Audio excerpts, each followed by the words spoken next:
الحمدللہ وحدہ لا شریک لہ والصلاة والسلام علی من لا نبی بعدہ وعلی آلہ واصحابہ الذین اوفوا عہدہ اما بعد۔ تخصص فی العقائد الاسلامیہ کا توحید باری تعالیٰ کے عنوان پر آج ہمارا یہ دوسرا سبق ہے، جو کہ 17 ستمبر 2023 بروز اتوار ترکیہ وقت کے مطابق شام 7 بجے ہم پڑھ رہے ہیں۔ آج کے سبق کا بنیادی عنوان بہت اچھی طرح سمجھ لیں، باقی باتیں بھی ہوں گی انشاءاللہ، کہ قرآن کریم میں اللہ تعالیٰ کی ذات کے لیے یدن، عین، ساقن، وجہن وغیرہ جو کلمات آئے ہیں تو اس سے مراد کیا ہے۔ یہ بات سمجھنا اس لیے ضروری ہے کہ جب ہمارے ہاں مخلوق کے لفظ استعمال ہوتا ہے یدن تو اس کا معنی ہوتا ہے ہاتھ، عین کا معنی ہوتا ہے آنکھ، وجہن کا معنی ہوتا ہے چہرہ، ساقن کا معنی ہے پنڈلی۔ تو جب یہ اللہ تعالیٰ کے لیے الفاظ استعمال ہوں گے تو اس وقت اس سے مراد کیا ہوگا، اس کے بارے میں بنیادی طور پہ ذہن نشین فرما لیں کہ اس میں 3 موقف ہیں۔ ایک موقف ہے متقدمین اہل سنت والجماعت کا، اور ایک موقف ہے متأخرین اہل سنت والجماعت کا، اور ایک موقف ہے موجودہ دور کے غیر مقلدین کا۔ تو میں تینوں موقع پیش کروں گا، اس کے بعد پھر تفصیل کے ساتھ دلائل اور ہمارے موقع پر ہونے والے شبہات کے جوابات بھی آپ کی خدمت میں عرض کر دوں گا۔ نمبر 1، متقدمین اہل سنت والجماعت کا موقف کیا ہے؟ التفویض ما تنزیہ اللہ تعالی عن مشابہت المخلوقات۔ ہم ان الفاظ کے معانی کو اللہ تعالیٰ کے سپرد کرتے ہیں اس اعتقاد کے ساتھ کہ اللہ تعالیٰ مخلوق کی مشابہت سے پاک ہیں، یعنی یدن سے مراد کیا ہے اللہ تعالیٰ ہی جانتے ہیں۔ جب اللہ کے لیے عین کا لفظ استعمال ہوتا ہے تو مراد کیا ہے اللہ ہی جانتے ہیں، لیکن ہمارا یہ اعتقاد ضرور ہے کہ اللہ کے لیے عین یا اللہ کے لیے یدن کا جب لفظ استعمال ہوگا تو اس کا معنی وہ نہیں ہوگا جو کہ مخلوق کے لیے استعمال ہوتے وقت معنی ہوتا ہے۔ تو ہم ان الفاظ کے معنی کو اللہ تعالیٰ کے سپرد کرتے ہیں اس اعتقاد کے ساتھ کہ اللہ تعالیٰ مخلوق کی مشابہت سے پاک ہیں۔ اس پر میں چند ایک حوالہ جات دیتا ہوں تاکہ آپ یہ ذہن نشین فرما لیں کہ یہ میری رائے نہیں ہے، اکابرین اہل سنت والجماعت کی رائے ہے۔ نمبر 1، امام ابو القاسم ہبۃ اللہ بن حسن بن منصور الطبری اللالکائی رحمہ اللہ تعالی وفات 418 ہجری، اپنی سند کے ساتھ امام محمد بن حسن الشیبانی رحمہ اللہ تعالی وفات 189 ہجری، 80 اور 9 189 ہجری، ان سے نقل کرتے ہیں شرح اصول اعتقاد اہل سنت والجماعت للالکائی کے اندر فرماتے ہیں اتفق الفقہاء کلہم من المشرق الى المغرب علی الایمان بالقرآن والاحادیث التي جاء بها الثقات عن رسول اللہ صلی اللہ علیہ وسلم فی صفت الرب عز وجل من غیر تغییر ولا وصف ولا تشبیہ۔ مشرق سے لے کر مغرب تک تمام فقہا کے اس بات پر اتفاق ہے کہ اللہ تعالیٰ کی صفات سے متعلق قرآن کریم اور ثقات راویوں سے مروی احادیث مبارکہ میں جو نصوص آئی ہیں ان پر بغیر کسی تبدیلی، بغیر کیفیت بیان کیے، بغیر تشبیہ کے ایمان لانا ضروری ہے۔ فمن فسر اليوم شيئا من ذلك فقد خرج مما كان عليه النبي صلی اللہ علیہ وسلم وفارق الجماعت فإنهم لم يصفوا ولم يفسروا ولكن افتوا بما في الكتاب والسنة ثم سكتوا۔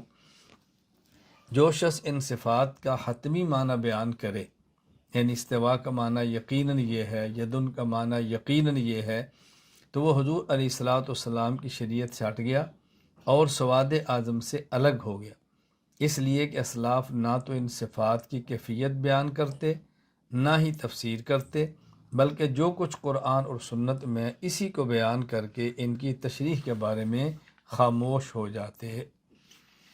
اسی طرح امام ابو القاسم ہبۃ اللہ بن حسن بن منصور الطبری اللالکائی رحمہ اللہ تعالی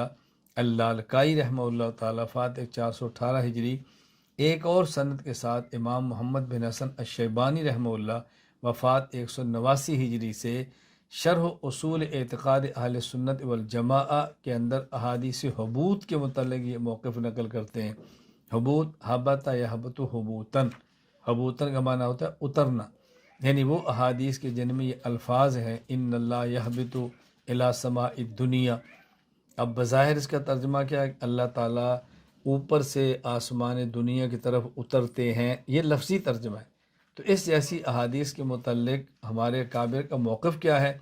وہ فرماتے ہیں وعن محمد بن الحسن فی الاحادیث التي جاءت ان اللہ یهبط الى سماء الدنیا ونحو هذا من الاحادیث ان هذه الاحادیث قد روتها الثقات فنحن نرویها ونؤمن بها ولا نفسرها۔ یہ روایات وہ ہیں کہ جو کہ ثقہ یعنی مستند اور مضبوط راویوں سے ثابت ہے، لہٰذا ہم ان روایات کو نقل بھی کریں گے، ان پر ایمان بھی لائیں گے اور ان کی یقینی اور حتمی تفسیر نہیں کریں گے۔ یعنی ہم یقین کے ساتھ نہیں کہہ سکتے کہ اس وقت اس کا معنی یہی ہے، دوسرا کوئی مطلب نہیں ہے۔ نمبر 2، علامہ سعد الدین مسعود بن عمر تفتزانی رحمہ اللہ وفات 792 ہجری، شرح العقائد النصفیہ میں ارشاد فرماتے ہیں والادلۃ القطعیہ قائمۃ علی التنزیہات فیجب ان یحفظ علم النصوص الی اللہ تعالی علی ما هو داب السلف، کہ یقینی اور دلائل قطعیہ اس بات پر موجود ہیں کہ اللہ تعالیٰ جسم اور اعضائے جسم اور جہت سے پاک ہیں، لہٰذا جن نصوص کے ظاہر سے اعضاء ثابت ہوتے ہیں ان کے حقیقی معنی کو اللہ تعالیٰ کے سپرد کرنا ضروری ہے، جیسا کہ یہ اسلاف کا طریقہ ہے۔ نمبر 3، امام زین الدین قاسم بن قطلو بغا السودونی الجمالی الحنفی رحمہ اللہ، وفات 879 ہجری 70 اور 9، حاشیہ علی المسایرہ میں فرماتے ہیں وقال سلفنا فی جملۃ المتشابہ نؤمن بہ ونفوض تأویلہ الی اللہ تعالی ما تنزیہہ عما یوجب التشبیہ والحدوث۔ ہمارے اسلاف حضرات رحمہ اللہ حضرات تمام متشابہات کے بارے میں یہ فرماتے ہیں کہ ہم ان صفات پر ایمان لاتے ہیں اور ان کا معنی اللہ تعالیٰ کے سپرد کرتے ہیں، اس اعتقاد کے ساتھ کہ اللہ تعالیٰ ان تمام امور سے پاک ہیں جن سے تشبیہ اور حدوث ثابت ہوتا ہے۔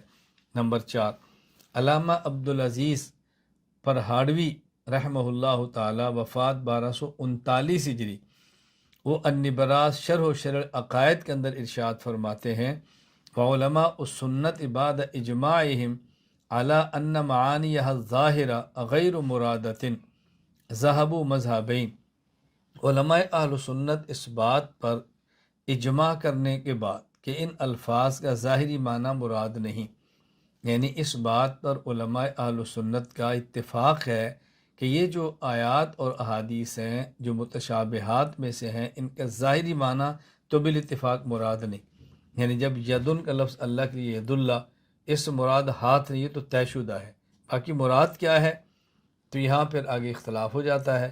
احدہما مذہب السلف، ایک نظریہ ہے متقدمین اہل سنت والجماعت کا، وہ کیا ہے وَهُوَ الْإِيمَانُ بِمَا أَرَادَ اللَّهُ سُبْحَانَهُ وَتَعَالَى وَتَفْوِيضُ عِلْمِهَا إِلَيْهِ تَعَالَى مَا تَنزِيهِهِ عَنِ التَّجَسُّمِ وَالتَّشَبُّهِ۔ ایک موقف یہ ہے کہ ان صفات سے اللہ تعالیٰ کی جو بھی مراد ہو ہم اس پر ایمان رکھتے ہیں اور اس کا علم اللہ تعالیٰ کے سپرد کرتے ہیں، اس اعتقاد کے ساتھ کہ اللہ تعالیٰ جسم اور مشابہ ہونے سے پاک ہے، اللہ تعالیٰ جسم سے پاک ہے اور کوئی اللہ کے مشابہ نہیں، اللہ کسی کے مشابہ نہیں۔ میں اس کا خلاصہ عرض کیا، اس کو اچھی طرح ذہن نشین فرما لیں۔ آیات متشابہات کے بارے میں اہل سنت والجماعت کا موقف جو میں سمجھا ہوں اور بیان کرتا ہوں، اس کو اچھی طرح ذہن نشین فرما لیں۔ ان کلمات سے مراد اعضاء جسم نہیں، بات اچھی طرح ذہن نشین فرما لیں تاکہ الجھن نہ ہو۔ میں پھر اس کو دہراتا ہوں تاکہ الجھن نہ ہو۔ قرآن کریم میں اور احادیث مبارکہ میں اللہ تعالیٰ کے لیے وہ الفاظ استعمال ہوئے جو مخلوقات کے لیے بطور اعضاء کے استعمال ہوتے ہیں، جیسے یدن، عین، ساقن اور وجہن اللہ تعالیٰ کے لیے استعمال ہوئے، تو اس سے مراد کہ اس کا مطلب کیا ہے؟ اچھی طرح ذہن نشین فرما لیں کہ اس کے بارے میں ہمارا موقف اہل سنت والجماعت کا جو ہے، اس کے لیے میں 6 قسم کی تعبیرات پیش کرتا ہوں کہ 6 باتیں ذہن نشین فرما لیں۔ نمبر 1، ان کلمات سے مراد اعضاء نہیں، اعضائے جسم نہیں۔ نمبر 2، یہ کلمات صفات ہیں۔ نمبر 3، یہ کلمات صفات متشابہات ہیں۔ نمبر 4، ان کلمات متشابہات کے حقیقی معانی ہمیں معلوم نہیں۔ نمبر 5، ہم ان کلمات کے جو معانی بھی ہوں وہ مخلوق کی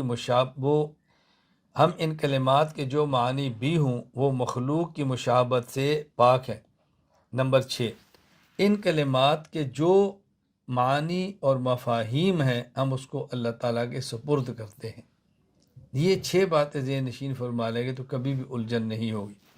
حضرت امام اعظم ابو حنیفہ نعمان بن ثابت رحمہ اللہ وفات 150 ہجری الفقہ الاکبر میں فرماتے ہیں، فما ذکر اللہ فی القرآن من ذکر الوجہ والید والعین فہو له صفات۔ یہ جو قرآن کریم میں اللہ تعالیٰ کے لیے لفظ یدن آیا ہے، وجہ آیا ہے، عین آیا ہے، یہ اللہ کی صفات ہیں، یہ اللہ کی صفات ہیں۔ ولا یقال ان یدہ قدرتہ او نعمتہ، یہ نہیں کہنا کہ ید سے مراد قدرت ہے یا ید سے مراد نعمت ہے، لأن فیہ ابطال الصفہ، اس لیے اگر اس کا معنی قدرت کریں گے تو صفت کا معنی باطل ہو جائے گا۔ وہو قول اہل القدر والاعتزال، ید کا معنی قدرت کرنا یہ قدریہ اور معتزلہ کا مذہب ہے۔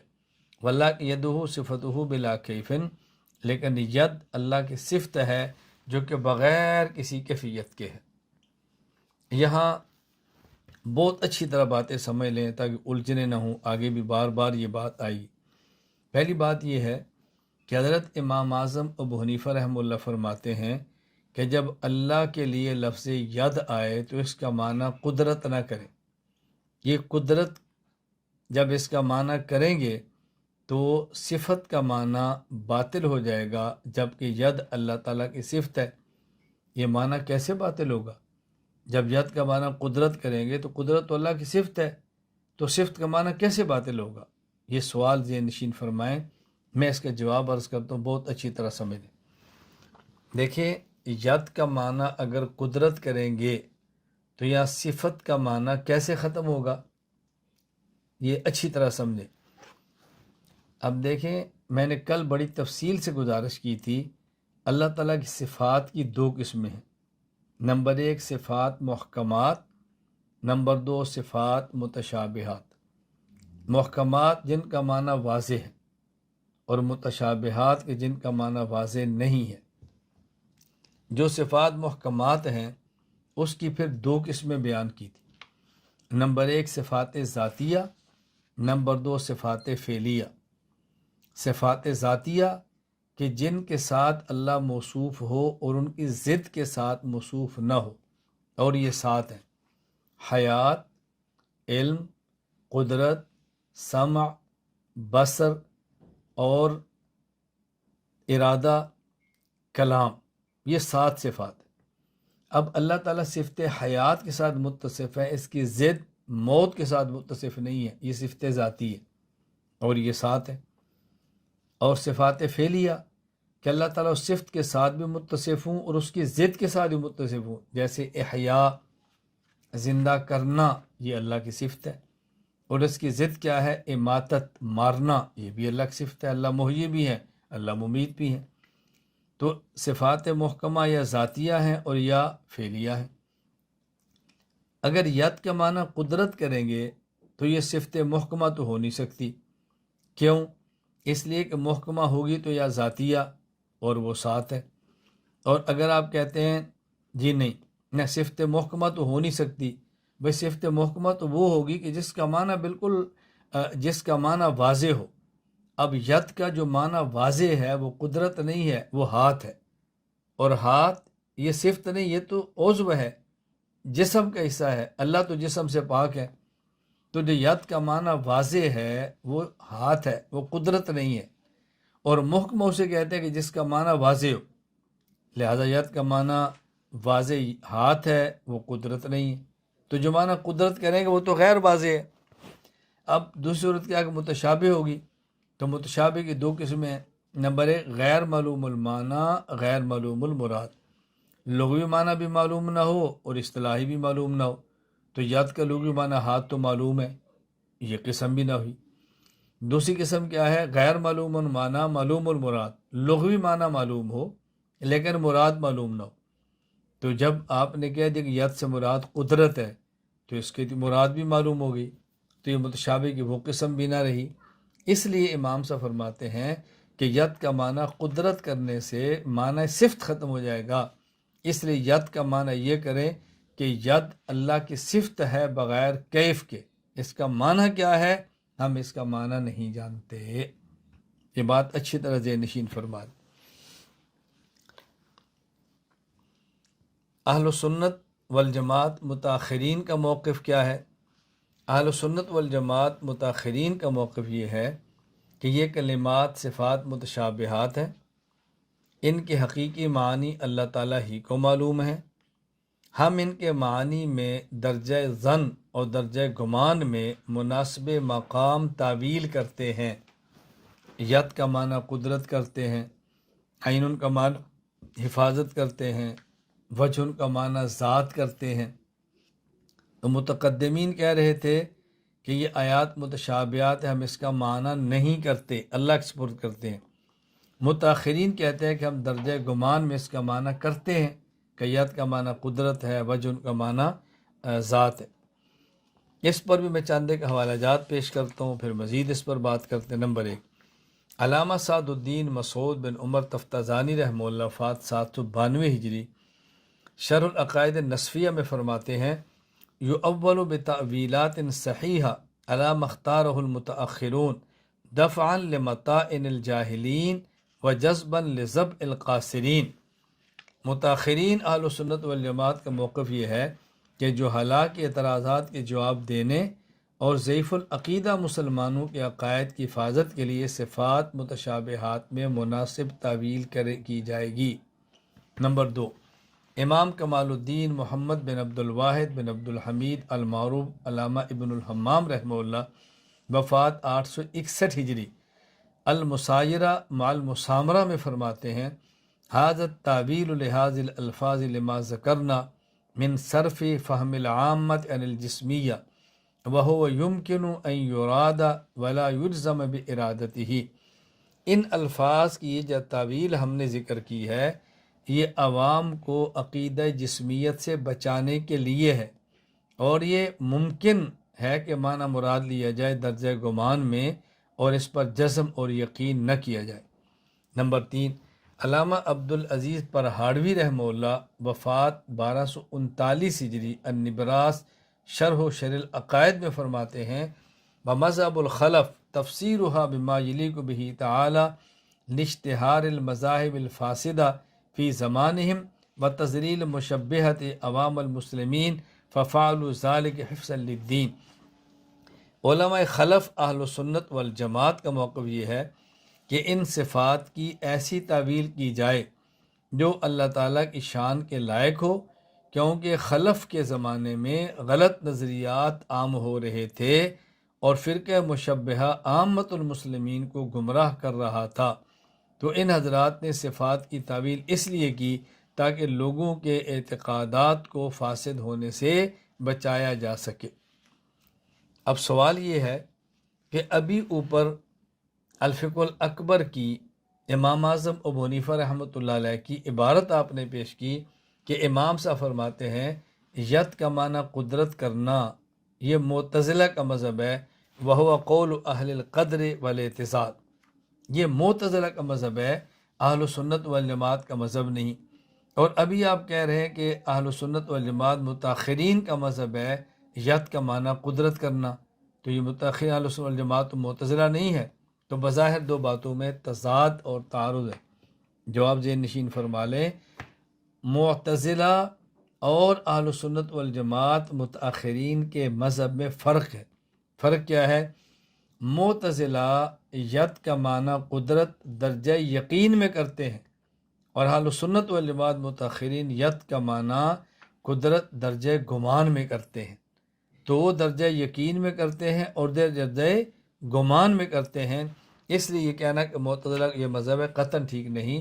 میں نے ابھی عبارت پیش کی ہے ابن الحمام رحمہ اللہ کی، وہ فرماتے ہیں وہ یمکن ان یراد ولا یجزم بارادتہ، وہ یمکن ان یراد ولا یجزم بارادتہ، کہ وہ درجہ گمان میں کرتے ہیں متاخرین، اور معتزلہ درجہ یقین کے اندر کرتے ہیں، اس لیے الجھن نہیں رہتی۔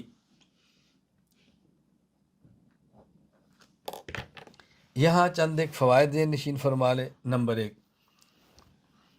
متأخرین اور متقدمین کے درمیان نزاع لفظی ہے، نزاع حقیقی نہیں۔ حقیقی اختلاف کہتے ہیں جو کہ نظریات کا اختلاف ہو، حقائق کا اختلاف ہو، اور نزاع لفظی کہتے ہیں کہ جو تعبیرات کا اختلاف ہو۔ متقدمین اور متاخرین کے درمیان اختلاف نظریات کا نہیں ہے، تعبیرات کا ہے۔ یعنی متقدمین اہل سنت والجماعت فرماتے ہیں کہ ہم ان کلمات متشابہات میں تعویل نہیں کرتے۔ متاخرین اہل سنت والجماعت کہتے ہیں کہ ہم تعویل کرتے ہیں۔ کیا مطلب؟ متقدمین فرماتے ہیں کہ ہم تعویل نہیں کرتے درجہ یقین میں، اور متاخرین کہتے ہیں کہ ہم تعویل کرتے ہیں درجہ گمان میں۔ تو اختلاف لفظی ہوا نا، اختلاف حقیقی نہ ہوا۔ یعنی گویا کہ درجہ یقین میں اختلاف کرنے کے دونوں قائل نہیں، اور درجہ گمان میں درجہ یقین میں ان کی تفسیر کرنے کے دونوں قائل نہیں، اور درجہ گمان میں ان کلمات متشابہات کی تعویل کرنے کے دونوں قائل ہیں۔ تو اختلاف نزاع لفظی ہے، نزاع حقیقی نہیں ہے۔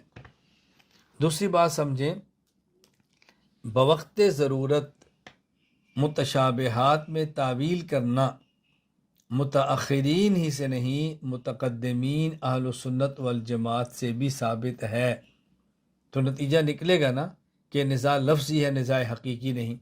میں چند ایک عبارات پیش کرتا ہوں تاکہ الجھن نہ ہو۔ نمبر 1، حضرت عبداللہ بن عباس رضی اللہ تعالی عنہما، وفات 68 ہجری، ان کے بارے میں حافظ ابو الفضل شہاب الدین احمد بن علی ابن حجر عسقلانی رحمہ اللہ، وفات 852 ہجری، فتح الباری شرح صحیح بخاری، باب قول اللہ عز وجل وجوہ یومئذ ناظرہ، اس کے تحت فرماتے ہیں وَأَمَّا السَّاقُ فَجَاءَنِ ابن عباس رضی اللہ عنہما فی قول تعالی یوم یکشف عن ساق قال عن شدت من الامر۔ عبداللہ بن عباس فرماتے جو قرآن کریم کی آیت ہے کہ قیامت کے دن اللہ ساق کو کھول دیں گے، تو یہاں ساق کا معنی پنڈلی نہیں ہے، بلکہ اس کا معنی اس کے اندر معاملہ بہت سخت ہو جائے گا۔ تو شدت امر کو ساق سے تعبیر فرمایا۔ نمبر 2، امام مجاہد بن جبر المکی رحمہ اللہ، وفات 103 ہی تھی، ان کے بارے میں حضرت امام ابو عبداللہ محمد بن اسماعیل البخاری رحمہ اللہ، وفات 256 ہجری، صحیح بخاری کتاب و توحید، باب وکان عرشہ علی الماء، اس کے تحت فرماتے ہیں وقال مجاہد استوا علی العرش۔ یہ جو قرآن کریم میں استوا، اس کا معنی علی ہے، یعنی اس کا معنی یہ نہیں کہ اللہ عرش پہ رہتا ہے، اس کا معنی اللہ عرش پہ غالب ہے۔ مزید میں اس پر آگے جب دلائل پیش کروں گا تو وہاں اس آیت پر ہم تفسیر کے ساتھ مزید روشنی ڈالیں گے انشاءاللہ۔ نمبر 3، امام اعظم ابو حنیفہ نعمان بن ثابت رحمہ اللہ تعالی، وفات 150 ہجری، الفقہ الاکبر میں فرماتے ہیں وَلَيْسَ قُرْبُ اللَّهِ تَعَالَى وَلَا بُعْدُهُ مِن طَرِيقِ طُولِ الْمَسَافَةِ وَقَصْرِهَا وَلَكِنْ عَلَى مَعنَى الْكَرَامَةِ وَالْهَوَانِ، کہ یہ جو کہتے ہیں کہ فلاں شخص اللہ کے قریب ہے اور فلاں شخص اللہ سے بعید ہے، تو یہاں قرب اور بعد کا معنی یہ نہیں کہ مسافت کے اعتبار سے قریب اور بعید ہے۔ فاصلہ ہے، آپ ناپ سکتے ہیں، یہ نہیں، اس کا معنی یہ ہے اللہ کے قریب ہے، یعنی اللہ کیا وہ عزت والا ہے، یہ شخص اللہ سے دور ہے، یعنی اس کی اللہ کا کوئی حیثیت نہیں، اللہ کا ذلیل اور خوار ہے۔ تو یہاں قرب اور بعد کا مراد وہ مسافت کا قرب اور بعد نہیں، بلکہ کرامت، عزت اور ذلت کا مراد ہے۔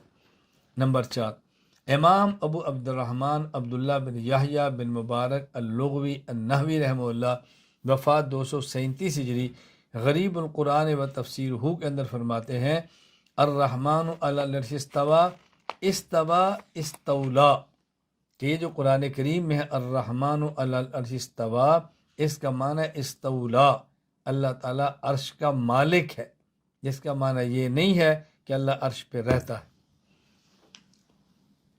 تیسرا فائدہ نمبر 3 سمجھے، یہ جو متاخرین اہل سنت والجماعت نے موقف اختیار کیا ہے کہ ہم ان کلمات متشابہات میں یا آیات متشابہات میں تعویل کریں گے، یہ موقف کیوں اختیار کیا ہے؟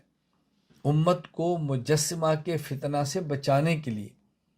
مجسمہ ایک فتنہ ہے، ان کا نظریہ ہے کہ اللہ تعالیٰ کا جسم ہے۔ دلیل کیا ہے؟ دیکھیں قرآن کریم میں ید اللہ فوق ایدیہم، اللہ کا ید ہے تو ہاتھ اسی کا ہوگا نا جس کا جسم ہو۔ قرآن میں ہے اللہ تعالیٰ کے لیے عین ہے، وَاصْنَعِ الْفُلْكَ بِأَعْيُنِنَا، تو آنکھ اس کی ہوگی نا جس کا جسم ہو۔ قرآن کریم میں یوم یکشف عن ساق، تو ساق کا معنی پنڈلی، پنڈلی اس کی ہوگی نا جس کا جسم ہو۔ قرآن کریم کے اندر آتا ہے کل من علیہا فان ویبقى وجہ ربک ذو الجلال والاکرام، تو وجہ کا معنی چہرہ، چہرہ اسی کا ہوگا نا جس کا جسم ہو۔ تو وہ لوگ جو اللہ کے لیے جسم ہونے کے قائل ہیں، وہ بطور دلیل کے ان آیات کو پیش کرتے ہیں کہ یدن، عین، ساقن، وجہ، یہ جسم کا حصہ ہیں، تو جب اللہ کے لیے اعضاء ہیں تو اللہ کے لیے جسم بھی ہے۔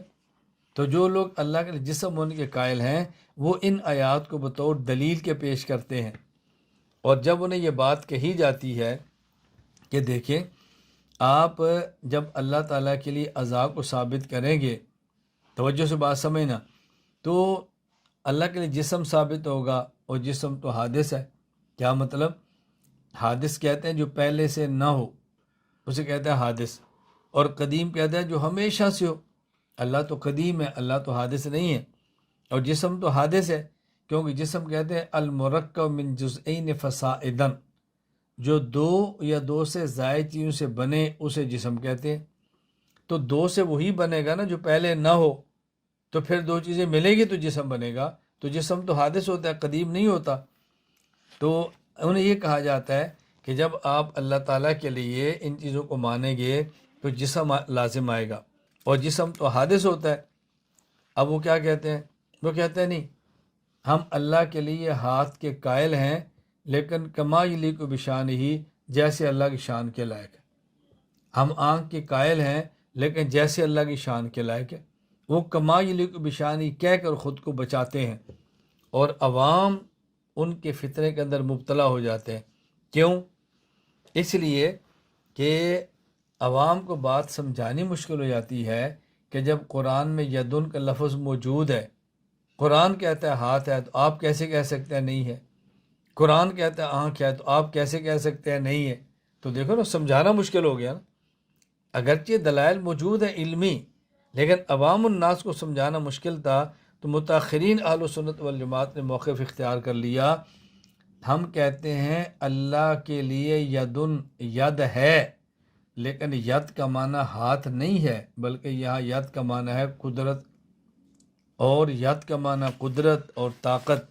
یہ ہمارے عام محاورات میں استعمال ہوتا ہے، یار فلاں بندے کے ہاتھ بہت لمبے ہیں۔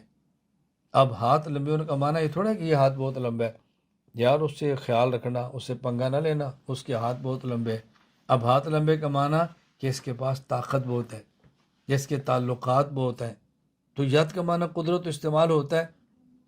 اسی طرح جب قرآن کریم میں ہے نا اللہ کے لیے عین، عین ہے، تو یہ عین کا معنی آنکھ نہیں ہے، عین کا معنی ہوتا ہے نگرانی، حفاظت۔ جب کہتے ہیں نا کہ اللہ تعالیٰ کی آنکھ کے سامنے ہو تم، اس کا معنی کیا ہے؟ اللہ تعالیٰ تمہاری نگرانی فرما رہے ہیں۔ اللہ تعالیٰ تمہاری نگرانی. آپ نے دیکھا کبھی کہتے ہیں یعنی فلاں بندہ نگرانی کے اندر ہے، فلاں بندہ ریڈار کے اندر ہے، نگرانی ہو رہی ہے اس بندے کی. تو کبھی کبھی نگرانی کا معنی یہ نہیں ہوتا کہ آنکھ ہے، اس کے بارے میں رپورٹ لکھی جا رہی ہے، اس کو چیک کیا جا رہا ہے، اس کو دیکھا جا رہا ہے کہاں جاتا ہے. تو اس کا معنی نہیں کہ ہمیشہ اس کو کیمرہ ہی دیکھ رہا ہوتا ہے. تو کبھی نگرانی کے لیے ایسے لفظ استعمال ہوتے ہیں. یہ بتانا مقصود ہے کہ متاخرین نے عوام کو اس مجسمہ کے فتنے سے بچانے کے لیے ان کلمات کے درجہ گمان میں معنی کر لیے کہ ید سے مراد ہے قدرت، عین ان سے مراد ہے حفاظت، وجہ ان سے مراد ہے ذات. جب قرآن کریم میں ہے ہر چیز فنا ہوگی اور اللہ کا وجہ یہ فنا نہیں ہوگا، تو وجہ ان سے مراد کیا ہے؟ ہر ذات فنا ہو جائے گی، اللہ کی ذات نے باقی رہنا ہے. تو یہاں وجہ ان سے مراد ذات ہے. مقصد یہ ہے کہ متاخرین نے جو ان کلمات کے معنی درجہ گمان میں لیے ہیں وہ عوام کو فتنہ مجسمہ سے بچانے کے لیے. فائدہ نمبر 4، یہ بات اچھی طرح ذہن نشین فرما لیں کہ میں بار کہہ رہا ہوں متقدمین اہل سنت والجماعت کا موقف یہ ہے، متاخرین اہل سنت والجماعت کا موقف یہ ہے. اب آپ کے ذہن میں سوال آئے گا کہ کوئی ایسی حد ہونی چاہیے نا، لمٹ ہو جس سے پتہ چلے اس سے پہلے کے متقدمین ہوتے ہیں، اس سے پہلے کے متاخرین ہوتے ہیں. تو سلف اور خلف کا مطلب کیا؟ یہ سلف ہیں، یہ خلف ہیں، یہ متقدمین ہیں، متاخرین ہیں. چنانچہ علامہ شمس الدین ابو عبداللہ محمد بن احمد بن عثمان ذہبی رحمہ اللہ وفات 748 ہجری میزان الاعتدال کے اندر فرماتے ہیں فالحد الفاصل بین المتقدم والمتاخر ورأس سنت 300، سن 300 ہجری اس سے پہلے کے لوگ متقدمین ہیں اور 300 ہجری اس کے بعد کے لوگ متاخرین. اب اگر آپ کے سامنے حوالہ آئے اور 300 ہجری سے پہلے کا بندہ ہو تو کہیں گے یہ متقدمین میں سے ہے، اور 300 ہجری کے بعد کا آئے تو پھر آئے گا یہ متاخرین میں سے ہے. تو بہترین بات علامہ ذہبی رحمہ اللہ نے فرمائی ہے. اب ایک سوال اور اس کا جواب سمجھیں. سوال یہ ہے کہ مجسمہ جب ید کا معنی ہاتھ لیتے ہیں اور ہم کہتے ہیں ید کا معنی ہاتھ نہ کریں، ید کا معنی ہاتھ نہ کریں، یہ اصل کے خلاف ہے اور غلط ہے. یعنی اللہ کے لیے ہاتھ ثابت نہ کریں، تو ید کا معنی ہاتھ کرنا یہ غلط اور خلاف اصل ہے. تو ہم نے کہا ید کا معنی قدرت کر لیں. اب سوال یہ ہے اگر ید کا معنی ہاتھ کرنا یہ غلط اور خلاف اصل ہے تو ید کا معنی قدرت کرنا بھی تو خلاف اصل ہے نا. یعنی جس طرح اللہ کے لیے ید کا معنی کرنا یہ اصل کے خلاف ہے، تو ید کا معنی قدرت کرنا یہ بھی تو ید کے معنی کے خلاف ہے. ید کا اصل معنی تو ہاتھ ہوتا ہے. اسی طرح ذہن نشین فرما لے جواب یہ ہے کہ ید کا معنی ہاتھ کرنا یہ ہر اعتبار سے اصل کے خلاف ہے. اللہ کے لیے ید کا معنی ہاتھ کریں گے تو اللہ تعالیٰ کے لیے جسم ماننا پڑے گا، جبکہ اللہ تعالیٰ جسم سے پاک ہیں. اس پر دلائل میں آگے مستقل دوں گا کہ اللہ تعالیٰ جسم سے کیوں پاک ہے. ید کا معنی ہاتھ کرنا یہ ہر اعتبار سے خلاف اصل ہے، اور ید کا معنی قدرت کرنا اگرچہ خلاف اصل ہے لیکن ایک اور اصل کے مطابق ہے، وہ یہ کہ اللہ کے لیے صفت قدرت ثابت ہے. اس لیے کہ ید کا معنی قدرت کر بھی لیں تو یہ نہیں کہہ سکتے کہ اللہ کے لیے کوئی غلط معنی ثابت کیا ہے. اللہ کے لیے قدرت ثابت کی، اللہ تو قدیر ہے، اللہ تو قادر ہے، اس لیے اس میں کوئی اشکال نہیں ہے. میں نے عرض کیا تھا کہ اللہ تعالیٰ کے لیے قرآن کریم میں اور حدیث مبارکہ میں جو یدن، عین، ساق، وجہ، وہ کلمات استعمال ہوئے جو مخلوق کے لیے بطور اعضاء کے استعمال ہوتے ہیں. اس میں متقدمین اہل سنت والجماعت کا موقف یہ ہے تعویل نہ کی جائے. متاخرین اہل سنت والجماعت کا موقف یہ کہ درجہ گمان میں تعویل کی جائے. تیسرا موقف آج کے دور کے غیر مقلدین کا ہے. غیر مقلدین کا موقف یہ ہے کہ یدن، عین، ساقن کے حقیقی معنی مراد ہیں. ید کا معنی ہاتھ ہے، ساقن کا معنی پنڈلی ہے، عین سے مراد آنکھ ہے. چنانچہ غیر مقلد عالم محمد یحییٰ گوندلوی عقیدہ مسلم میں لکھتے ہیں، ہمارا عقیدہ ہے کہ اللہ تعالیٰ کا چہرہ ہے۔ اسی طرح عقیدہ مسلم میں لکھتے ہیں اللہ تعالیٰ کے 2 ہاتھ ہیں۔ علامہ ابو عبداللہ محمد بن صالح بن محمد بن سلیمان بن عبد الرحمن العثیمین وفات 2001 عیسوی، وہ آیت فَإِنَّمَا تُوَلُّوا فَثَمَّ وَجْهُ اللَّهِ، اس کے تحت لکھتے ہیں الصحیح ان المراد بالوجہ ہا ہنا وجہ اللہ الحقیقی، کہ اس آیت میں الوجہ سے مراد اللہ کا حقیقی چہرہ ہے۔ وجہ اللہ الحقیقی ای الی ای جہت تتوجہون فثم وجہ اللہ سبحانہ وتعالی، تم جس طرف بھی نماز میں اپنا چہرہ کرو گے وہاں اللہ کا چہرہ موجود ہے۔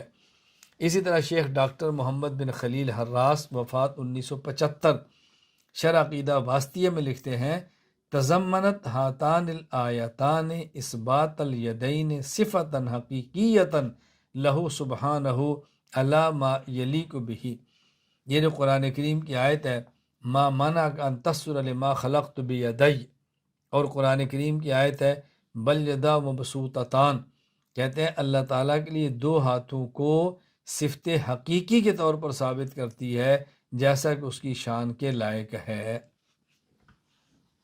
تو میں نے 3 حوالے دیے بتانے کے لیے کہ ان حضرات کے ہاں اللہ تعالیٰ کے لیے ید کا معنی حقیقی ہاتھ ہے، وجہ ان کا حقیقی معنی چہرہ ہے، ان کا یہی معنی مراد ہے۔ یہاں ایک بات بطور فائدہ کے سمجھ لیں کہ اللہ تعالیٰ کی صفت کو بیان کرنے کے لیے جو الفاظ استعمال ہوتے ہیں سمیع، بصیر، علیم وغیرہ، جب یہ اللہ کے لیے استعمال ہوں گے تو معنی اور ہوتا ہے، اور مخلوق کے لیے استعمال ہو تو معنی اور ہوتا ہے۔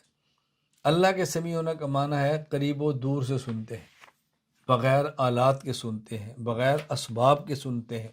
اور جب انسان کے بارے میں کہتے ہیں نا سمیع، اس کا معنی ہے کہ اس کے سننے کا حد ہے، اس سے آگے نہیں سن سکتا۔ اس کا معنی ہے وہ کان سے سنتا ہے، کان نہ ہو تو نہیں سن سکتا۔ تو اللہ تعالیٰ کے لیے سمیع کا معنی اور ہے، اور عام آدمی مخلوق کے لیے سمیع کا معنی اور فرق ہے۔ یہاں مجھے ایک واقعہ بطور لطیفہ کے یاد آیا کہ اچھا اس پر میں حوالہ بھی دے دوں پھر سناتا ہوں۔ علامہ علاء الدین محمد بن علی بن محمد الحسکفی الحنفی رحمہ اللہ وفات 1088 ہجری الدر المختار میں لکھتے ہیں وجازت تسمیت بعلی و رشید من الاسماء المشترکہ ویراد فی حقنا غیر ما یراد فی حق اللہ سبحانہ وتعالی، کہ کسی شخص کا نام علی اور رشید رکھنا یہ جائز ہے۔ یہاں سے علی وہ نہیں جو رسول اللہ صلی اللہ علیہ وسلم کے داماد علی بن ابی طالب، اللہ کی صفت بھی علی ہے، اللہ کی صفت بھی رشید ہے، تو کہتے ہیں اللہ کے لیے مخلوق میں کے لیے علی اور رشید کا اسم رکھنا جائز ہے۔ ہمارے حق میں ان اسماء کا وہ معنی مراد نہیں ہوتا جو اللہ کے لیے مراد ہوتا ہے۔ اللہ کے لیے علی کا معنی اور ہوگا اور مخلوق کے لیے علی کا معنی اور ہوگا، جس طرح میں نے سمیع اور علیم کی مثال دی ہے۔ مجھے اس پر ایک واقعہ یاد آیا کہ ایک مماتی جو رسول اللہ صلی اللہ علیہ وسلم کی قبر میں حیات مبارک کے منکر ہیں، تو مجھے وہ کہنے لگا جب آپ نبی کو یہ کہتے ہیں کہ وہ حی زندہ ہیں، تو موت کے بعد زندہ ہیں، پھر برزخ میں زندہ ہیں، حشر میں زندہ ہیں، پھر جنت میں زندہ ہیں، ہمیشہ زندہ رہیں گے۔ ہمیشہ زندہ ہونا تو اللہ کی صفت ہے، اسی نبی کو حی نہیں کہنا چاہیے۔ اس کے جوابات اور بھی ہیں، میں اس وقت اس موضوع سے متعلقہ جواب بتانے لگا ہوں۔ میں نے ان سے کہا کہ اللہ سنتے ہیں، ہمیشہ سنتے ہیں، کہا جی ہاں۔ میں نے کہا پھر اللہ کو سمیع کہنا چاہیے اور آپ کے کان کے پردے پھاڑ دینے چاہیے تاکہ آپ نہ سنیں، کیونکہ اللہ بھی سمیع اور آپ بھی سمیع تو شرک ہو گیا نا۔ ہم اللہ کو حی کہتے ہیں، نبی کو بھی حی کہہ دیا تو شرک ہو جائے گا، تو اللہ کو سمیع کہتے ہیں، پھر آپ کو سمیع کہہ دیا تو شرک ہو جائے گا نا۔ آپ کے کان کے پردے پھاڑ دینے چاہیے۔ میں نے کہا اللہ دیکھتے ہیں؟ کہا جی ہاں۔ میں نے کہا کیا کہتے ہیں اللہ؟ کہا جی بصیرن۔ میں نے کہا آپ دیکھتے ہیں؟ کہا جی ہاں۔ آپ کو کیا کہتے ہیں؟ کہا جی بصیرن۔ تو میں نے کہا آپ کی آنکھ نکال دینی چاہیے نا، تاکہ پتہ چلے کہ آپ اللہ نہیں ہیں، آپ مخلوق ہیں۔ تو جس طرح نبی کو حی نہیں کہنا چاہیے، پتہ چلے کہ وہ نبی ہے، انسان ہے، مخلوق ہے، اللہ نہیں ہے، تو پھر آپ کی بھی آنکھیں نکالیں تاکہ آپ کو بصیر نہ کہنا پڑے، بصیر اللہ کی صفت ہے۔ آپ کے کان کے پردے پھاڑیں تاکہ آپ کو سمیع نہ کہنا پڑے کہ سمیع اللہ کی صفت ہے، تو ایسے کر دیں۔ کہا جی نہیں۔ میں نے کہا کیوں نہیں؟ کہا جب ہم اللہ کو سمیع کہتے ہیں تو سمیع کا معنی اور ہوتا ہے، اور جب سمیع مخلوق کے لیے استعمال ہو تو پھر اس کا معنی اور ہوتا ہے۔ اللہ دور اور قریب سے سنتے ہیں، بغیر اسباب کے سنتے ہیں۔ مخلوق دور سے سنتی ہے، قریب سے نہیں، اور بغیر اسباب کے نہیں، تو فرق ہے۔ میں نے کہا اسی طرح جب اللہ کو حی کہتے ہیں تو معنی اور ہوتا ہے، اور جب نبی کو حی کہتے ہیں تو معنی اور ہوتا ہے۔ اللہ کو حی کہنے کا معنی یہ ہے اللہ کی حیات ازلی بھی ہے اور ابدی بھی ہے، اور حیات بغیر انقطاع کے ہے، اور پیغمبر کی حیات ازلی نہیں ابدی ہے، ہمیشہ سے زندہ نہیں، ہمیشہ زندہ رہیں گے، اور ہمیشہ تو جنت میں آپ بھی زندہ رہیں گے۔ اللہ تعالیٰ آپ کو ہدایت دے اور جنت میں لے جائے تو جنت میں کبھی موت آئے گی؟ کہا جی نہیں۔ تو میں نے کہا ہمیشہ رہنا نا؟ کہا جی ہاں۔ تو میں نے کہا ہمیشہ رہنا تو اللہ کی صفت ہے، آپ کب سے اللہ بن کے ہمیشہ جنت میں رہیں گے؟ کیا جنت میں جا کے آپ خدا بن جائیں گے؟ میں نے کہا بات سمجھ لیں، اللہ کی حیات ازلی بھی ہے ابدی بھی ہے، اور پیغمبر کی حیات ابدی تو ہے، ازلی نہیں ہے، ہمیشہ سے نہیں۔ نمبر دو، اللہ کی حیات بغیر انقطاع کی ہے، ایسا نہیں کبھی موت آئی تو پھر حیات ملی، اور پیغمبر کو تو حیات ملتی ہے، پھر نبی پر موت آتی ہے، پھر نبی کو حیات ملے گی۔ اللہ اور نبی کی حیات میں تو فرق ہے، آپ کیسے کہتے ہیں دونوں میں کوئی فرق نہیں؟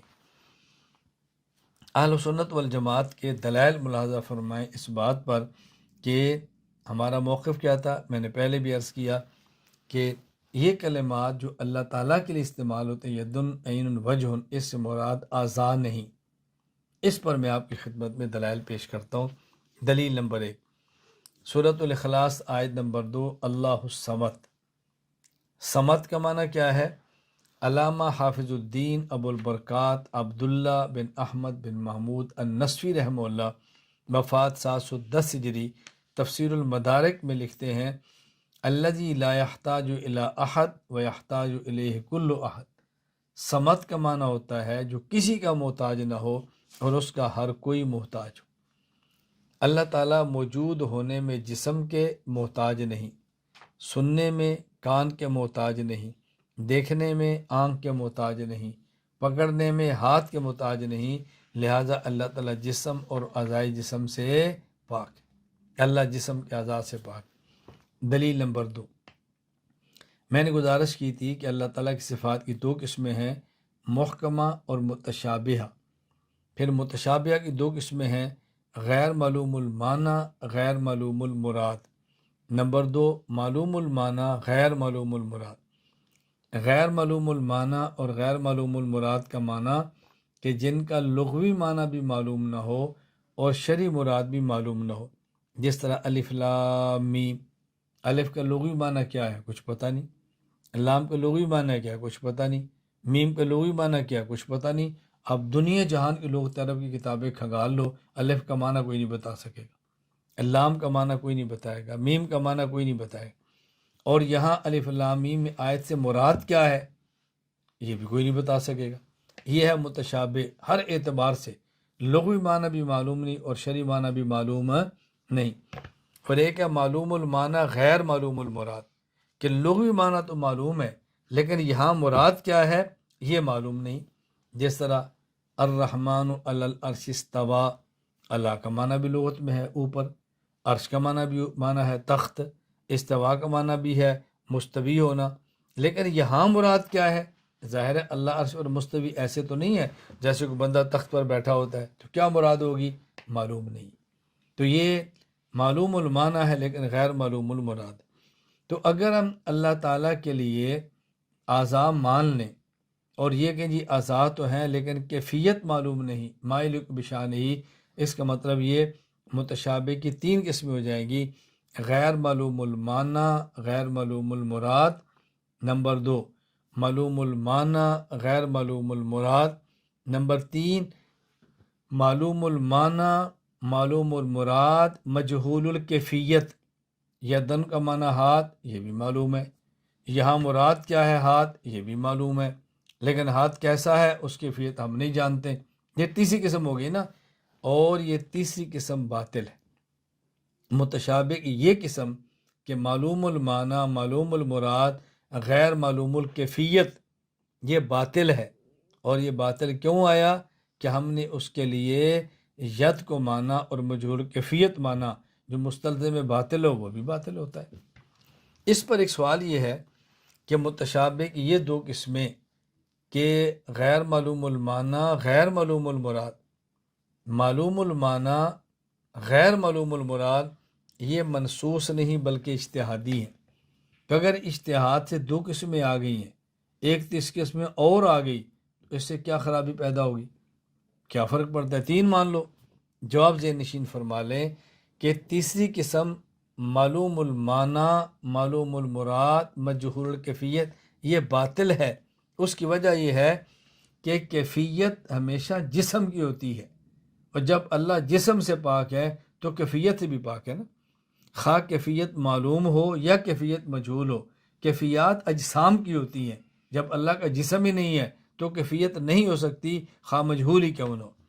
چنانچہ امام ابو بکر احمد بن حسین بن علی بن موسیٰ البحقی رحمہ اللہ، وفات 458 ہجری، کتاب الاسماء والصفات البحقی میں فرماتے ہیں فَإِنَّ الَّذِي يَجِبُ عَلَيْنَا وَعَلَى كُلِّ مُسْلِمٍ أَن يَعْلَمَهُ أَنَّ رَبَّنَا لَيْسَ بِذِي صُورَةٍ وَلَا هَيْئَةٍ فَإِنَّ الصُّورَةَ تَقْتَضِي الْكَيْفِيَّةَ وَهِيَ عَنِ اللَّهِ وَعَنْ صِفَاتِ مَنْفِيَّةٍ. یہ چیز ہمیں اور ہر مسلمان کو جاننا ضروری ہے کہ اللہ تعالیٰ صورت والا نہیں، اللہ کی کوئی صورت نہیں ہے، اللہ تعالیٰ شکل و صورت والا نہیں. کیوں؟ اس لیے کہ صورت کیفیت کا تقاضا کرتی ہے، اللہ کی ذات اللہ کی صفات کیفیات سے پاک ہیں. یہاں میں درمیان میں ایک واقعہ بطور سوال اور جواب کے عرض کر دوں. ایک شخص نے مجھے کہا کہ قرآن کریم عمل کی کتاب ہے، قرآن کریم عمل کے لیے ہے، اور عمل تب کریں گے جب سمجھ آئے گا. جب کسی لفظ کا معنی سمجھ نہیں آئے گا تو عمل کیسے کریں گے؟ دیکھیں نا، بظاہر کتنی معقول بات ہے. میں نے کہا پھر؟ کہا جی قرآن کریم میں الف لام میم، اس کا معنی کیا ہے؟ میں نے کہا معلوم نہیں. کہا کسی کو معلوم ہے؟ میں نے کہا کسی کو بھی نہیں. تو جب الف لام میم کا معنی معلوم ہی نہیں تو اس پر عمل کیسے کریں گے؟ جب عمل کر ہی نہیں سکتے، اس کو قرآن کا حصہ بنانے کا فائدہ کیا ہوا؟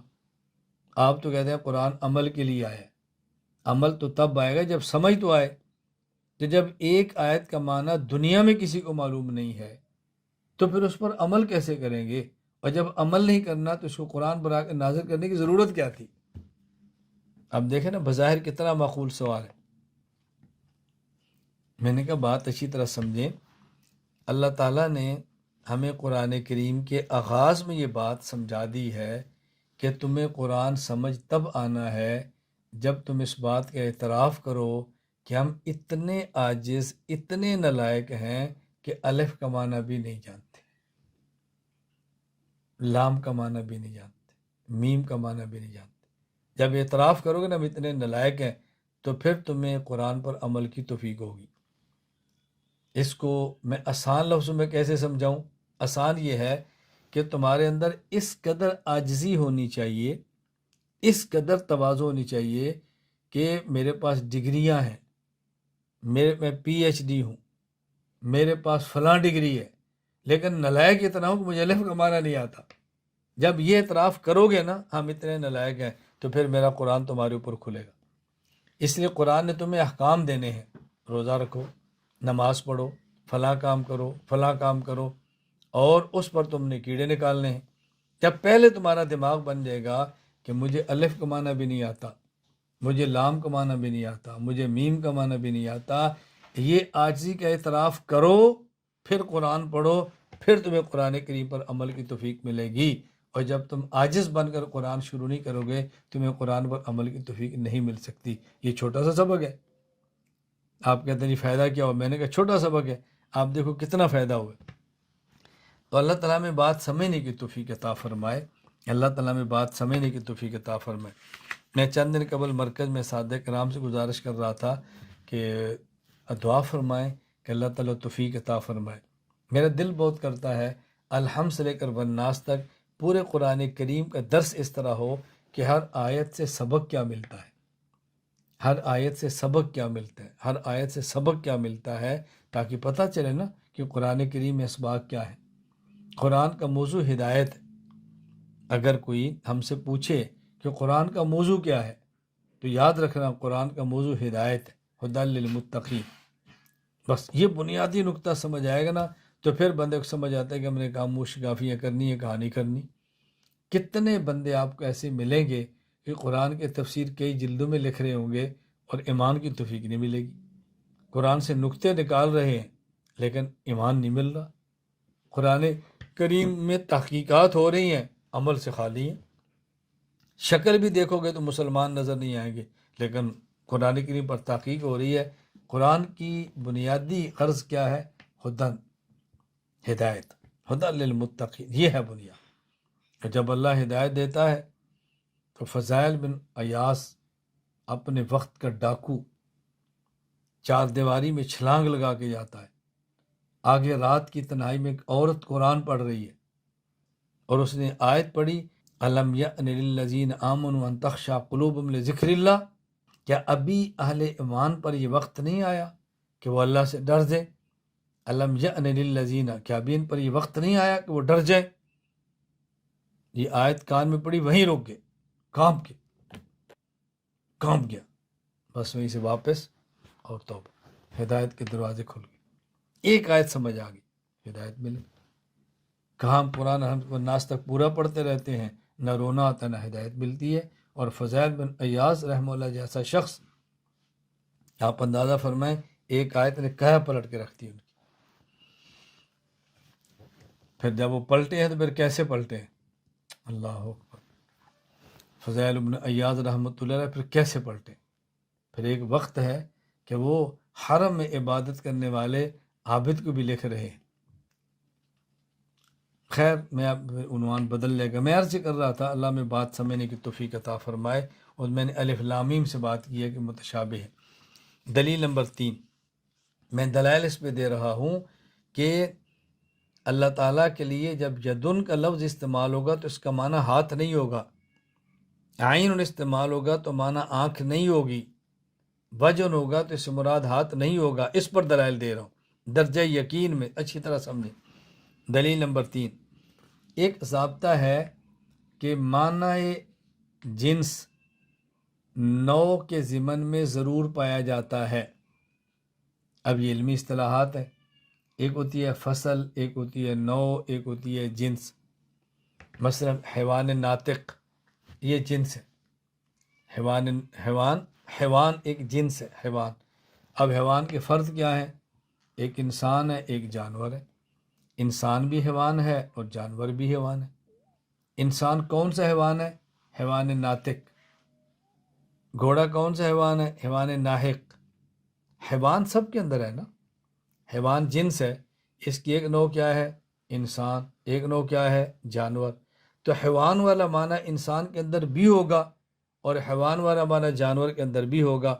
آگے فرق کیا ہے کہ انسان ناطق ہے اور غیر انسان ناطق نہیں ہے۔ ناطق کا معنی یہ نہیں بولنے والا، نطق، ناطق اس کو نہیں کہتے، ناطق اصطلاح ہے، ناطق کی اصطلاح ہے۔ ناطق سے مراد ہوتا ہے مدرک کلیات، کیونکہ منطق کی اصطلاح ہے نا، تو منطق میں ناطق کہتے ہیں مدرک کلیات کو۔ ناطق کا معنی ہے جو اصول سوچے، اصول وضع کرے، یہ انسان کا کام ہے، یہ جانوروں کا کام نہیں ہے۔ تو میں کہہ رہا ہوں حیوان یہ جنس ہے، حیوان ناطق نہ، حیوان یہ جنس ہے، حیوان ناطق انسان ہے، حیوان ناحق یہ گھوڑا یہ بھی ہے۔ اب جانور انسان دونوں حیوانیت میں تو شریک ہے نا، ناطق ہونے نہ ہونے میں فرق پڑے گا۔ جسے کہتے ہیں نوع میں جنس کا معنی ضرور ہوتا ہے۔ اب آگے پھر نوع کے بعد کیا ہے؟ فصل، یعنی ایک ہے انسان، پھر انسان میں کون ہے؟ عبداللہ، عبد الرحمن، عبد الکریم، عبد الحمید، یہ الگ الگ ہوتے چلے جا رہے ہیں۔ ان میں امتیازات شخصیات کے اندر ہے، یہ انسان ہے الگ شخص ہے، یہ انسان ہے الگ شخص ہے، اسے فصول کہتے ہیں۔ تو جو جنس کا معنی ہے وہ نوع کے اندر پایا جاتا ہے۔ یدن یہ جنس ہے، ہاتھ۔ اب آپ کہتے ہیں ید اللہ کا معنی بھی ہاتھ ہے، اللہ کا ہاتھ۔ ید الانسان کا معنی بھی ہاتھ ہے، انسان کا ہاتھ۔ سوال یہ ہے کہ جو ید جنس ہے، ہاتھ، وہ آلہ ہے، کام کرنے والا، وہ حادث ہے۔ تو اگر اللہ سے ید اللہ سے مراد بھی ہاتھ ہی ہوگا تو جو جنس ہے وہ تو حادث ہے، قدیم نہیں ہے۔ تو جو اللہ کا ہاتھ ہوگا وہ بھی حادث ہوگا نا، قدیم کیسے ہوگا؟ جبکہ اللہ کی ذات تو قدیم ہے، اللہ کی ذات حادث نہیں، اللہ تو ہمیشہ سے۔ یہ بات اچھی طرح ذہن نشین فرما لیں۔ نمبر 4، اگر ہم ان کلمات کے حقیقی معنی مراد لیں کہ ید سے مراد ہاتھ ہے لیکن مجہول کیفیت ہے، پھر تضاد ہوگا۔ تضاد کیوں ہے؟ اس لیے ید کا جو حقیقی معنی ہے وہ مجہول الکیفیت نہیں ہے، معلوم الکیفیت ہے۔ کسی بندے سے پوچھے بھی ہاتھ کیا ہے، وہ کیا کہے گا؟ جی ہاتھ کسے کہتے ہیں؟ انگلیاں ہوں، اس میں پورے ہوں، اس میں خون ہو، اس میں ہڈیاں ہوں، اس میں رگیں ہوں، اس میں گوشت ہو، یہی ہاتھ ہے نا۔ یہ تو معلوم الکیفیت ہے۔ تو آپ کہتے ہیں اللہ کے لیے ہاتھ ہے لیکن مجہول کیفیت ہے، تو بھئی ہاتھ کا جو حقیقی معنی ہے معلوم الکیفیت ہے۔ تو جب ہاتھ مانیں گے اور مجہول کیفیت مانیں گے، یہ تعارض ہوگا، تعارض ہوگا، تناقض ہوگا، اور تناقض باطل ہوتا ہے۔ دلیل نمبر 5، اگر اللہ تعالیٰ کے لیے یدن، عین، وجہ یہ ثابت کریں اور ان کے لیے کیفیات ثابت کریں، اگرچہ مجہول ہی کیوں نہ ہوں، تو پھر اللہ تعالیٰ کے لیے جسم ماننا پڑے گا۔ اللہ جسم سے پاک ہے، اس لیے کہ کیفیات ہمارا اجسام کی ہوتی ہیں، کسی اور کی نہیں ہوتی۔ میں پیچھے تفصیل سے اس پر بات کر چکا ہوں کہ کیفیت ہمیشہ جسم کی ہوتی ہے۔ امام باقی رحمہ اللہ فرماتے کتاب الاسماء والصفات میں، فَإِنَّ الَّذِي يَجِبُ عَلَيْنَا وَعَلَى كُلِّ مسلم۔ امام ابو بکر احمد بن حسین بن علی بن موسیٰ البحقی رحمہ اللہ وفات 458 ہجری، کتاب الاسماء والصفات میں فرماتے ہیں، فَإِنَّ الَّذِي يَجِبُ عَلَيْنَا وَعَلَى كُلِّ مسلم أَن يَعْلَمُهُ أَنَّ رَبَّنَا لَيْسَ بِذِي صُورَةٍ وَلَا هَيْئَةٍ فَإِنَّ الصُّورَةَ تَقْتَضِي الْكَيْفِيَّةَ وَهِيَ عَنِ اللَّهِ وَعَنْ صِفَاتِ مَنْفِيَّةٍ۔ ہمیں اور ہر مسلمان کو بات معلوم کرنی چاہیے، ہمارا رب صورت والا نہیں، کیونکہ صورت کیفیت کا تقاضا کرتی ہے، اللہ کی ذات اور صفات کیفیات سے پاک ہے۔ دلیل نمبر 6، اللہ تعالیٰ کی ید اور عین نہیں ہے، اس کا معنی ہاتھ اور آنکھ نہیں۔ کیوں؟ اس لیے کہ اللہ تعالیٰ جسم سے پاک ہے۔ جب جسم سے پاک ہے تو جسم سے اعضاء سے بھی پاک ہے۔ اعضاء ثابت کریں گے تو جسم ثابت کرنا پڑے گا۔ اللہ جسم سے پاک ہے تو اعضاء جسم سے بھی پاک۔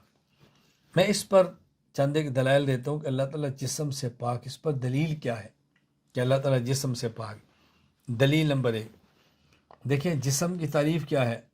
المرکب من جزئین فصاعدا، جو دو یا دو سے زائد اجزاء سے مل کر بنے اسے کہتے ہیں جسم۔ اور مرکب دو سے وہ ہوگا جو پہلے نہ ہو۔ دو چیزیں الگ الگ ہیں، دو کو ایک کیا تو مرکب بنا نا۔ تو مرکب ہوتا ہے جو پہلے نہ ہو، اور جو پہلے نہ ہو اسے حادث کہتے ہیں۔ جسم حادث ہے، اللہ تعالیٰ حادث نہیں ہے، اللہ تعالیٰ قدیم ہے اور ہمیشہ سے ہے۔ دلیل نمبر 2، اللہ تعالیٰ جسم سے پاک ہے اس لیے کہ جسم جتنا بھی بڑا ہو اس کی حد ہوتی ہے۔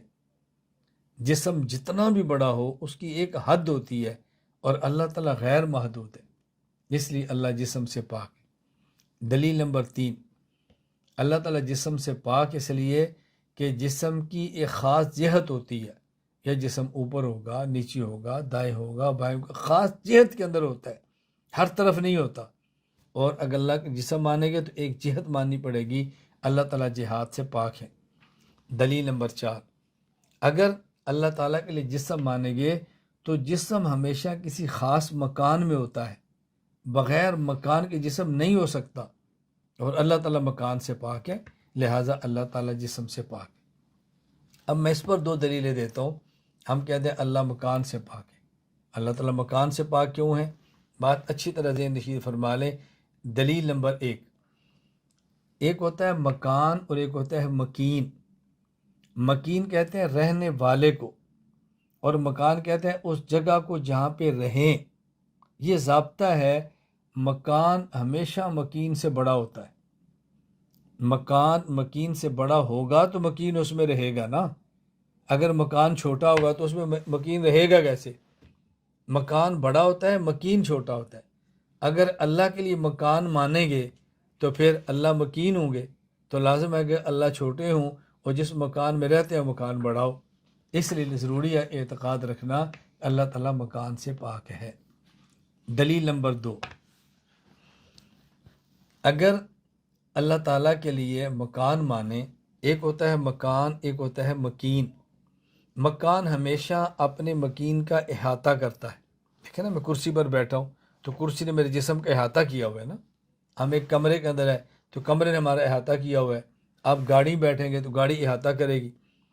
اگر اللہ کے لیے مکان مانیں گے تو مکان محیط ہوتا ہے اور مکین محاط، جس کا احاطہ کیا جائے، جبکہ اللہ تعالیٰ محیط ہے، محاط نہیں ہے۔ وَكَانَ اللَّهُ بِكُلِّ شَيْءٍ مُحِيطًا، اللہ کا کوئی احاطہ نہیں کر سکتا، اس لیے اللہ تعالیٰ جسم سے پاک ہے۔ یہاں ایک بہت معروف اور اہم اشکال ہے، اس کو بہت اچھی طرح ذہن نشین فرمائیں۔ اہل علم اس اشکال کو سمجھے اور جواب کو سمجھے۔ اشکال کیا ہے؟ میں نے آپ کی خدمت میں عرض کیا کہ اللہ تعالیٰ کی ذات اور صفات کیفیت سے پاک ہے، خواہ کیفیت معلوم ہو یا کیفیت مجہول ہو، اللہ تعالیٰ کیفیات سے پاک ہے۔ اس پر سوال یہ ہے کہ حضرت امام مالک رحمہ اللہ تعالیٰ سے سوال کیا گیا اللہ کے بارے میں، تو امام مالک نے جواب کیا دیا؟ ذرا اس کو اچھی طرح سے نشین فرما لیں۔ امام مالک نے کیا جواب دیا؟ حضرت امام مالک سے پوچھا گیا ثم استوى علی العرش کیف استوى، قرآن کہتا ہے ثم استوى علی العرش کیف استوى، کیفیت کیا ہے؟ کہتے ہیں امام مالک فرمانے لگے الاستواء معلوم والکیف مجہول والایمان به واجب والسؤال عنہ بدعۃ۔ استواء کا معنی معلوم ہے، اس کی کیفیت مجہول ہے، اس پر ایمان لانا واجب ہے، اور اس کے بارے میں سوال کرنا بدعت ہے۔ آپ کہتے ہیں کہ کیفیت نہیں ہے، خواہ مجہول کیوں نہ ہو۔ امام مالک فرماتے ہیں کیفیت ہے، تو امام مالک نظریہ غلط کیسے بیان فرما سکتے ہیں؟ جواب ذہن نشین فرما لیں۔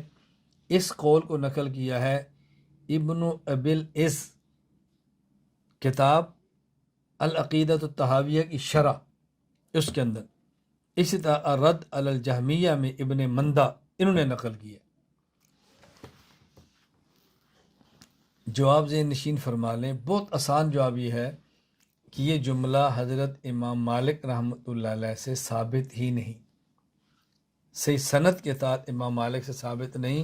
شیخ عماد الدین احمد حیدر، حضرت امام بیہقی رحمہ اللہ کی کتاب الاسماء والصفات، اس کی حاشیے پر لکھتے ہیں وَأَمَّا مَا يُرْوَى عَنْهُ أَنَّهُ قَالَ الْإِسْتِوَاءُ مَعْلُومٌ وَالْكَيْفِيَّةُ مَجْهُولَةٌ فَهَذَا لَمْ يَثْبُتْ عَنْ مَالِكٍ وَلَا غَيْرِهِ مِنَ الْأَئِمَّةِ، یہ امام مالک اور دیگر ائمہ میں سے کسی امام سے ثابت نہیں ہے۔ یہ ثابت نہیں، پھر الجھن کیا ہے؟ حضرت امام مالک سے ثابت کیا ہے؟ امام مالک کا نظریہ کیا ہے؟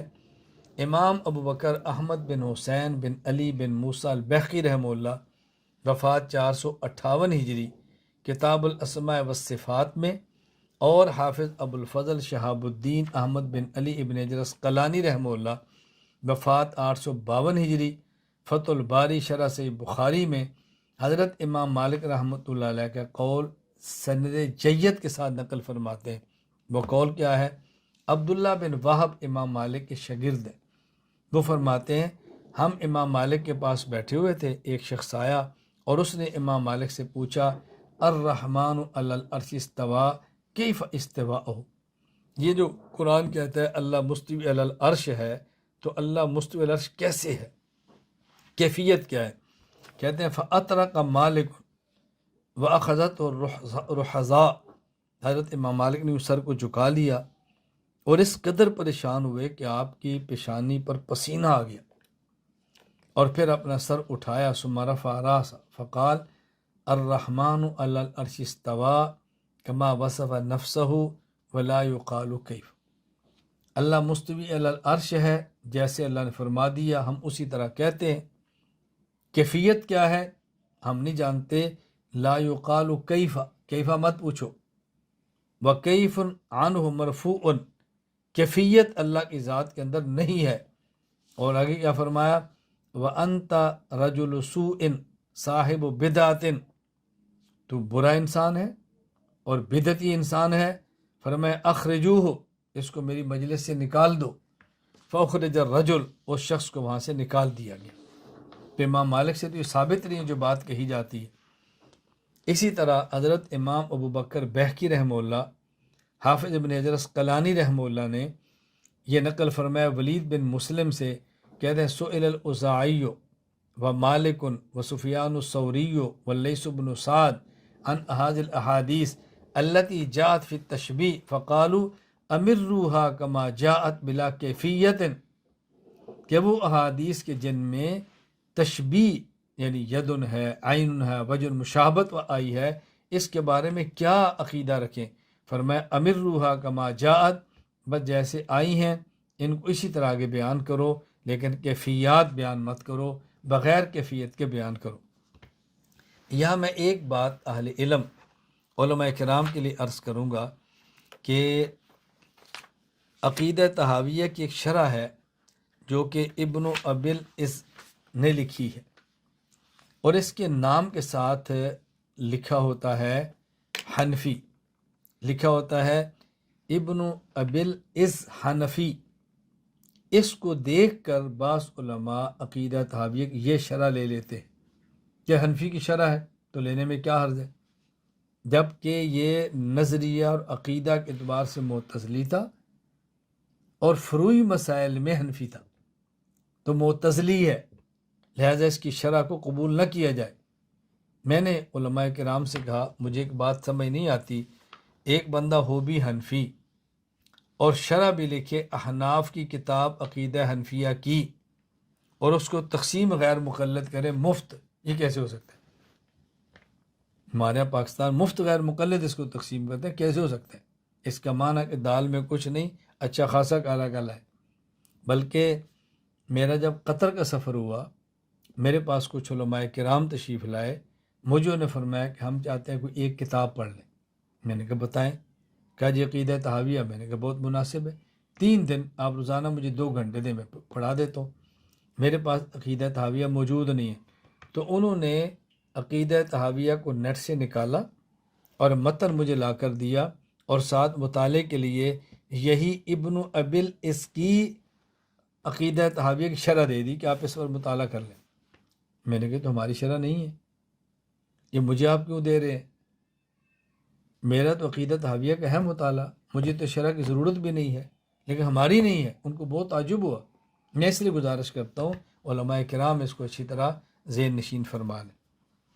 اور دوسری بات، میں جدہ میں تھا تو ایک نوجوان آیا اور اس نے آ کر یہی بات مجھے کی کہ ثم استوى علی العرش کے بارے میں آپ کہتے ہیں کہ اس کا معنی معلوم نہیں ہے، امام مالک رحمۃ اللہ علیہ جو فرماتے ہیں، اور آپ کہتے ہیں کیفیت بھی معلوم نہیں ہے، امام مالک فرماتے ہیں۔ میں نے کہا کیا؟ مجھے کہنے لگا حضرت امام مالک فرماتے ہیں الاستواء معلوم والکیف مجہول والایمان بہ واجب والسؤال عنہ بدعۃ، تو اس کا کیا مطلب ہے؟ میں نے کہا تو بدعت ہی ہے۔ مجھے کہتا ہے نہیں۔ تو میں نے کہا پھر تو نے سوال کیوں کیا؟ امام مالک فرماتے ہیں استواء معلوم ہے، کیفیت مجہول ہے، اس پر ایمان لانا واجب ہے، اور اس کے بارے میں سوال کرنا بدعت ہے، تو بدعت ہی ہے۔ مجھے کہتے جی نہیں۔ تو میں نے کہا تو نے کیوں سوال کیا؟ وہ پھنس گیا، پھر کیوں سوال کیا؟ کہا جی پھر بھی۔ میں نے کہا پھر بھی کیا؟ امام مالک کی بات مانی تو پوری مانو نا۔ امام مالک تو جو قول تم پیش کر رہے ہو اس کے مطابق فرما رہے ہیں کہ اس کے بارے میں سوال کرنا بدعت ہے، تو کیا میں بدعتی ہوں؟ پھر سوال کر۔ اگر تو خود کو بدعتی نہیں کہتا میں تیرا سوال سننے کے لیے تیار ہی نہیں ہوں، تو مان میں بدعتی ہوں، چپ۔ اگر یہ امام مالک کا جملہ ہے تو امام مالک تو کہہ رہے ہیں سوال کرنا بدعت ہے، تو کہنا میں بدعتی ہوں جو سوال کر رہا ہوں، تو خود کو بدعتی ماننے کے لیے بھی تیار نہیں ہے، تو اس کا مطلب امام مالک کا اگر یہ جملہ مان لیا جائے تو پھر تیرے خلاف ہوگا نا، میرے خلاف تو پھر کیسے ہوگا؟ وہ خاموش ہو گئے۔ پھر میں نے اسے کہا بھی امام مالک سے جملہ ثابت نہیں ہے، یہ آپ غلط بات فرما رہے ہیں۔ ہمیں سبق کے آخر میں ایک سوال، اس کا جواب بڑا اہم ہے، اس کو اچھی طرح ذہن نشین فرما لیں۔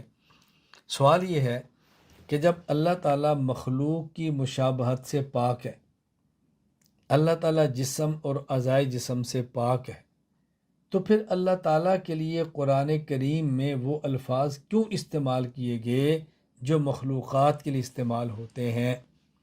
یہ الفاظ استعمال ہی نہ ہوتے تاکہ اشکال ہی نہ ہوتے، بحث ہی نہ ہوتی، کتنی آسان سی بات تھی۔ جواب ذہن نشین فرما لیں۔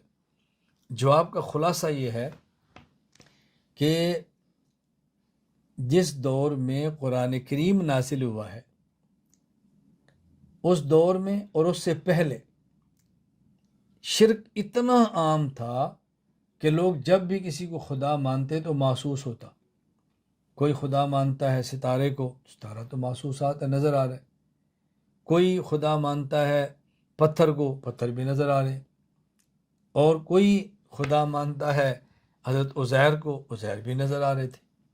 کوئی خدا مانتا ہے عیسیٰ علیہ السلام کو، عیسیٰ علیہ السلام بھی نظر آ رہے ہیں۔ کوئی خدا مانتا ہے نور کو، نور بھی نظر آ رہے۔ تو انسانوں میں شرک اتنا عام تھا اور محسوسات کو خدا مانا جاتا تھا، یعنی اس طرح سمجھنا ہی مشکل تھا کوئی محسوس نہ ہو اور خدا ہو۔ حضرت موسیٰ علیہ السلام پہ کتاب نازل ہوئی، موسیٰ علیہ السلام نے قوم کو سمجھایا، اور جب یہ قوم ساتھ جا رہی ہے تو راستے میں بتوں کے پجاریوں کو دیکھا تو موسیٰ علیہ السلام کی قوم نے کہا اجعل لنا الہا کما لہم آلہہ، جیسے ان کا خدا ہے کوئی ہمیں بھی خدا بنا دے، ہم بھی اس کی عبادت کریں۔ یعنی محسوسات کا اتنا انسانی عقلوں پر غلبہ تھا کہ محسوس کے بغیر اللہ کو سمجھنا ہی مشکل تھا۔ اس لیے میں نے کل سبق کے شروع میں کہا تھا نا، اللہ کی تعریف کیا ہے؟ اللہ جسم نہیں، جوہر نہیں، عرض نہیں، طویل نہیں، عریض نہیں، کسی مکان میں نہیں آ سکتے، یعنی تعریف ہم کیا کریں؟ یہ بھی نہیں، یہ بھی نہیں، یہ بھی نہیں۔ تو جب مشرکین نے پوچھا تھا اللہ کیا ہے، تو اللہ نے فرمایا قل هو اللہ احد۔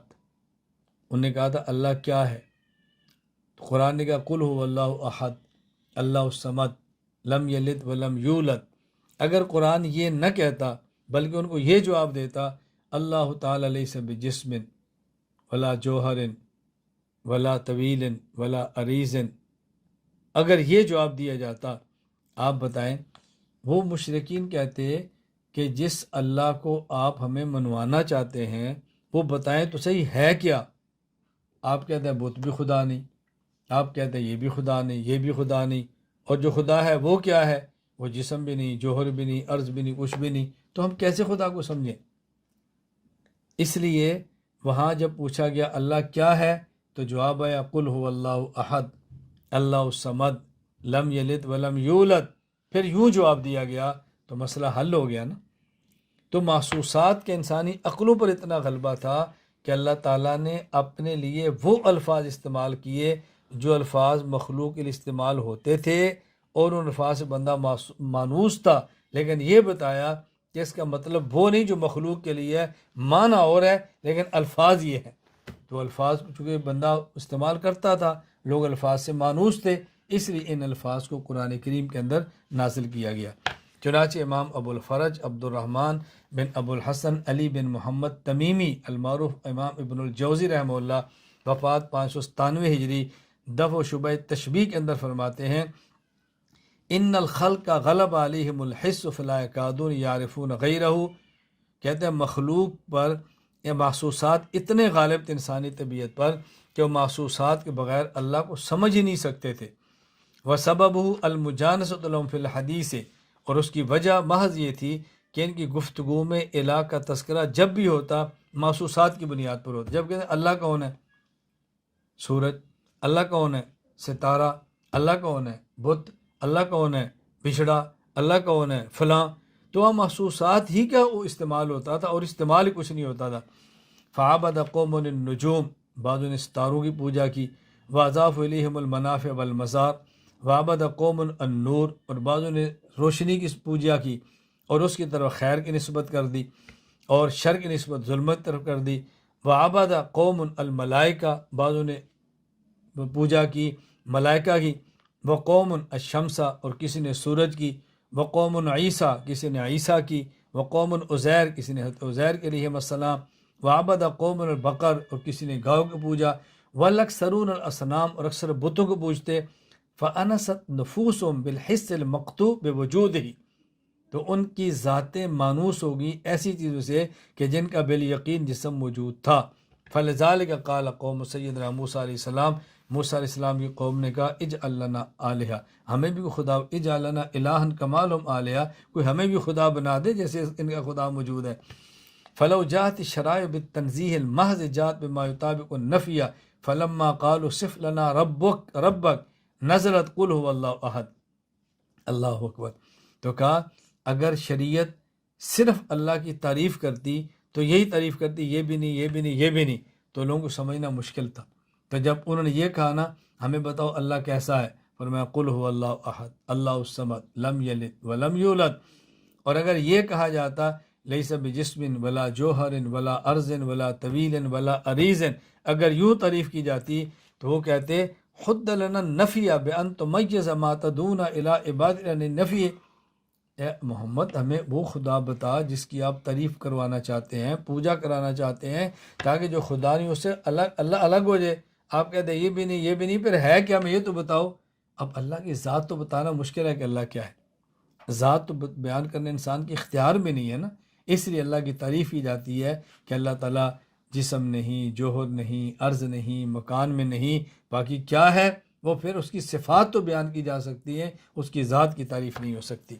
وَإِلَّا فَأَنْتَ تَدْعُو إِلَىٰ عَدَمٍ۔ اللہ تعالیٰ ہم سب کو بات سمجھنے کی توفیق عطا فرمائے، اللہ تعالیٰ میں عقائد سمجھ کر سمجھانے کی اور عام کرنے کی توفیق عطا فرمائے۔ وآخر دعوانا الحمد للہ رب العالمین۔